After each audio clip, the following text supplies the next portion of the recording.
समस्त पत्रकार बंधु मान को मोर नमस्कार।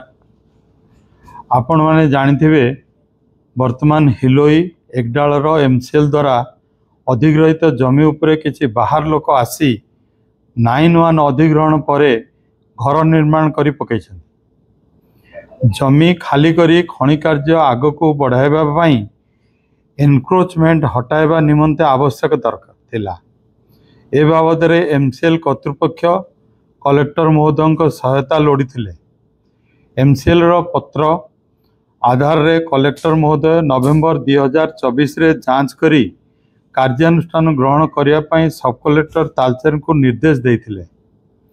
इतिमध्ये रे सेही बाहर लोक माने कलेक्टर ए निर्देशनामा को नहीं ऑनरेबल हाई कोर्ट रे को द्वारस्थ होई ए अतिक्रमण काम बंद करने पिटिशन देले।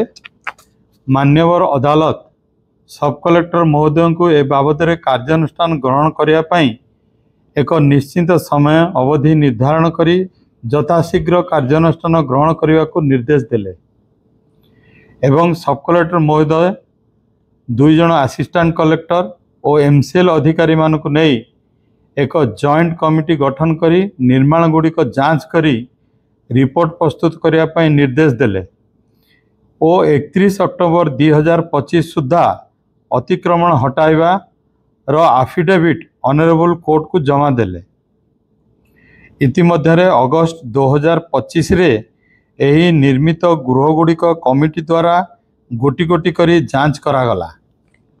प्रत्येक को 23 सेप्टेम्बर रे नोटिस द्वारा विधिबद्ध जणाई दियागला जे सेमाने अधिग्रहण परे तैयारी करथिबा घर गुड़िक भांगी जागा खाली कर दियंतु किंबा अधिग्रहण पूर्वरु घर करथिबार जदि कोनोसी प्रामाणिक प्रूफ बा डॉक्यूमेंट थाए तेबे जमा करंतु किंतु कोनोसी मते लीगल स्ट्रक्चर प्रमाणित होई पारला नाही किंबा सेमाने घर भांगी करी गले नाही।